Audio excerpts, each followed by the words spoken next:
Hey everyone, hope you all are doing well. Today we're going to be reading 2 Kings 22, Jeremiah 31, and Isaiah 38. Now let's pray before we get into the word. Dear Heavenly Father, thank you so much for giving us this day that we might spend with you and get to know you a little bit more. Thank you so much for all the blessings that you've poured out on us that we don't deserve and allowing us to be a part of your perfect purpose. Thank you so much for sending your Son to die for our sins that we might have this relationship with you and share in your glory and dwell with you in your heavenly kingdom. Please guide us with your Holy Spirit to open up our hearts and our minds to anything you would have us to know in your word today. Please forgive us of our sins and lead us away from temptation, that we might be more like you and glorify you in your kingdom. In Jesus' name we pray. Amen. All right, let's get started.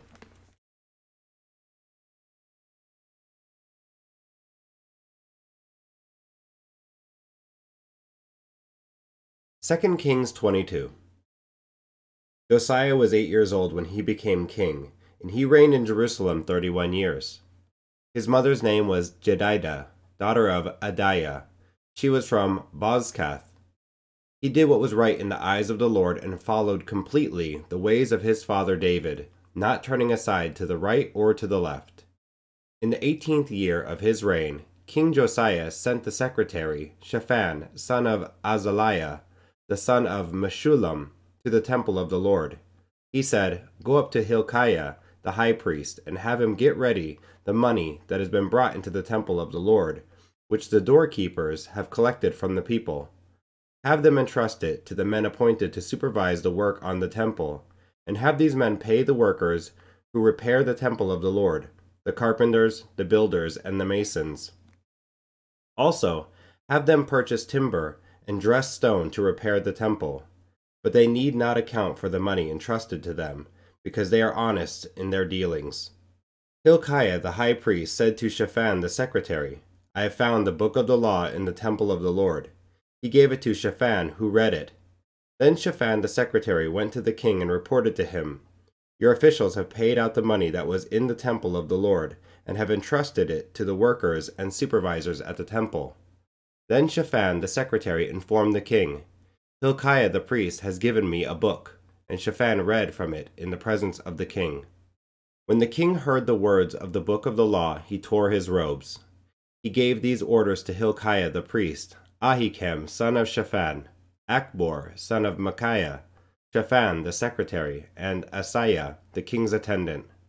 "Go and inquire of the Lord for me and for the people and for all Judah about what is written in this book that has been found. Great is the Lord's anger that burns against us because those who have gone before us have not obeyed the words of this book. They have not acted in accordance with all that is written there concerning us." Hilkiah the priest, Ahikam, Akbor, Shaphan, and Asaiah went to speak to the prophet Huldah, who was the wife of Shallum, son of Tikvah, the son of Harhas, keeper of the wardrobe. She lived in Jerusalem, in the new quarter. She said to them, "This is what the Lord, the God of Israel, says. Tell the man who sent you to me, this is what the Lord says. I am going to bring disaster on this place and its people, according to everything written in the book the king of Judah has read. Because they have forsaken me and burned incense to other gods, and aroused my anger by all the idols their hands have made, my anger will burn against this place and will not be quenched. Tell the king of Judah, who sent you to inquire of the Lord, this is what the Lord, the God of Israel, says concerning the words you heard. Because your heart was responsive and you humbled yourself before the Lord when you heard what I have spoken against this place and its people, that they would become a curse and be laid waste, and because you tore your robes and wept in my presence, I also have heard you, declares the Lord. Therefore I will gather you to your ancestors, and you will be buried in peace. Your eyes will not see all the disaster I am going to bring on this place." So they took her answer back to the king.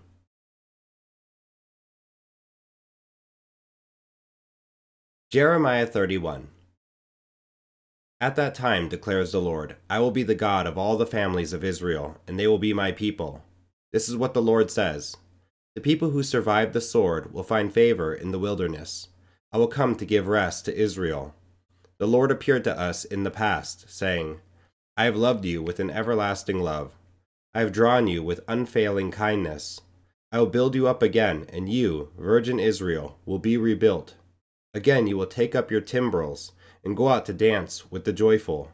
Again you will plant vineyards on the hills of Samaria.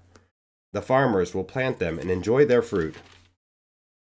There will be a day when watchmen cry out on the hills of Ephraim, "Come, let us go up to Zion, to the Lord our God."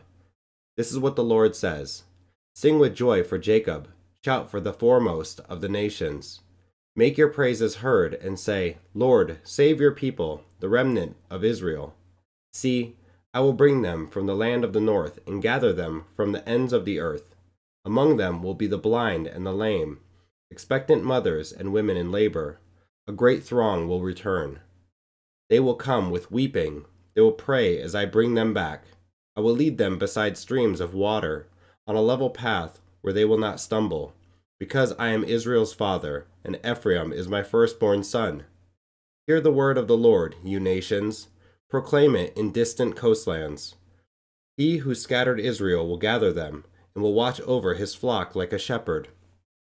For the Lord will deliver Jacob, and redeem them from the hand of those stronger than they. They will come and shout for joy on the heights of Zion. They will rejoice in the bounty of the Lord, the grain, the new wine, and the olive oil, the young of the flocks and herds. They will be like a well-watered garden, and they will sorrow no more. Then young women will dance and be glad, young men and old as well. I will turn their mourning into gladness. I will give them comfort and joy instead of sorrow. I will satisfy the priests with abundance, and my people will be filled with my bounty, declares the Lord.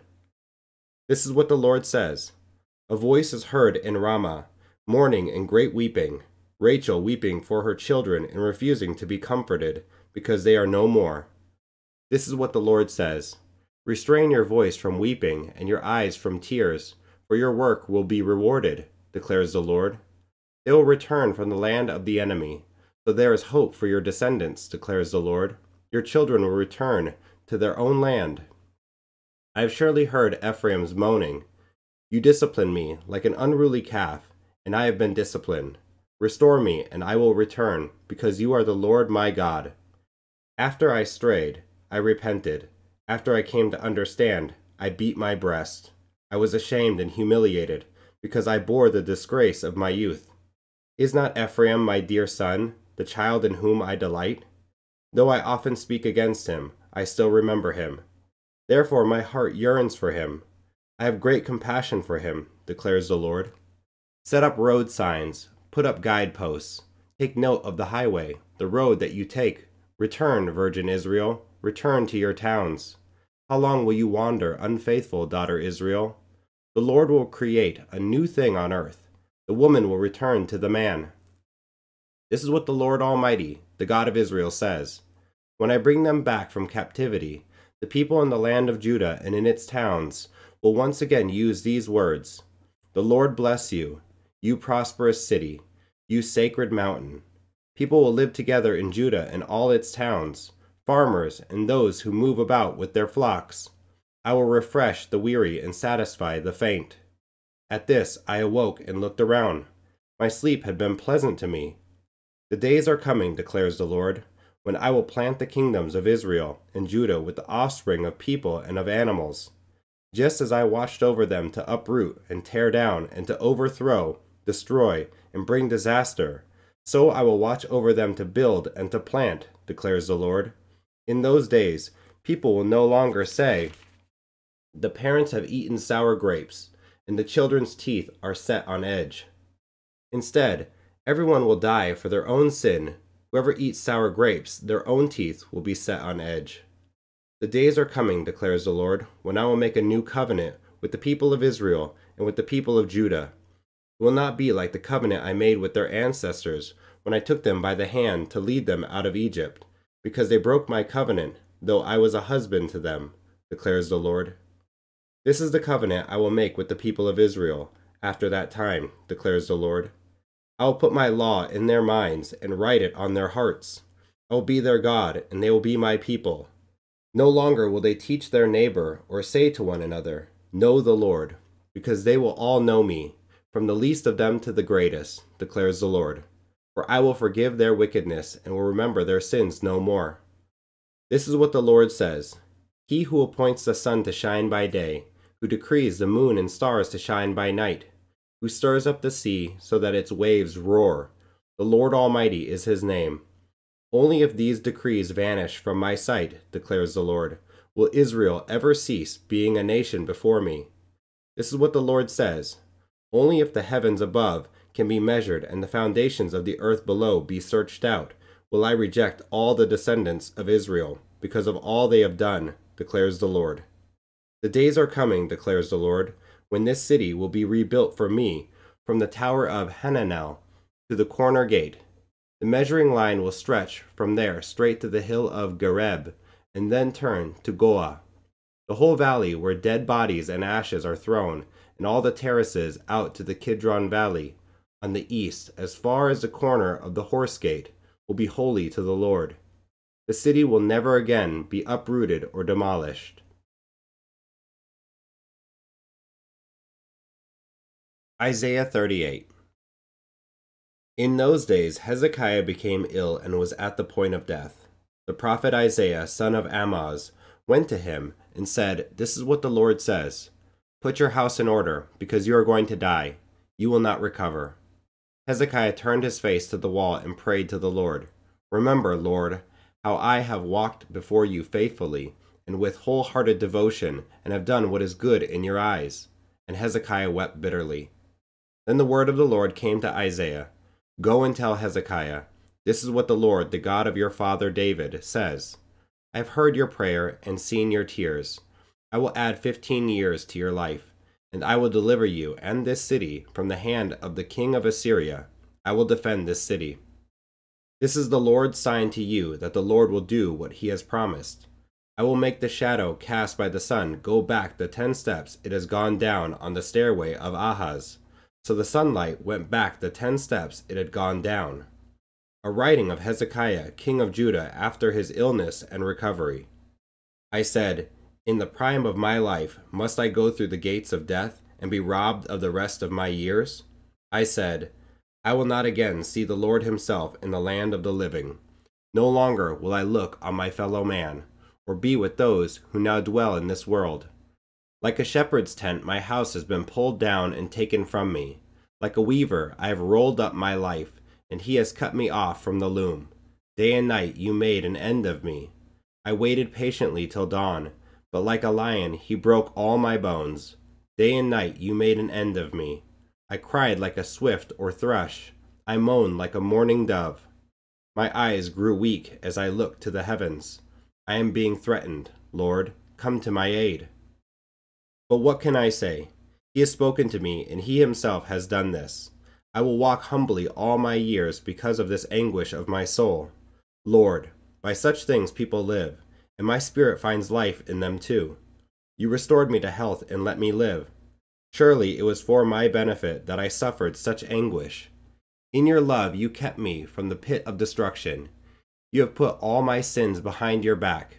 For the grave cannot praise you. Death cannot sing your praise. Those who go down to the pit cannot hope for your faithfulness. The living, they praise you, as I am doing today. Parents tell their children about your faithfulness. The Lord will save me, and we will sing with stringed instruments all the days of our lives in the temple of the Lord. Isaiah had said, Prepare a poultice of figs and apply it to the boil, and he will recover. Hezekiah had asked, What will be the sign that I will go up to the temple of the Lord? Thanks for joining and listening today. If you have any questions, leave them down here in the comments section, and I'll be making some videos where I go through some of those questions, show you some of the questions that I had, and maybe we can find some answers or even dive into it together. Thanks, guys. Hit the like and subscribe, and come back for more. All right, guys, take it easy. Bye. God bless.